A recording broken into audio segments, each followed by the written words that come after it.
Guys, magluto ka ng pugita. Lagyan na asin, paminta, bay leaves, tanglad. Huwayway na natin yan. Yan. Lutuin na natin ito. Ahos, bombay, o pugita. Yan. Lalayin natin para sa marap. Lagyan natin ang toyo, suka, o patis. Yan. Huwag kayo maingay.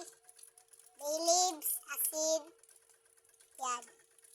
Lalayin natin yan para na maugali ang sauce. Lagyan natin ito ng sili. Yan, sili. Sili yan. Oyster sauce. Sibuyas dahon. Yan. Sarap na nito guys.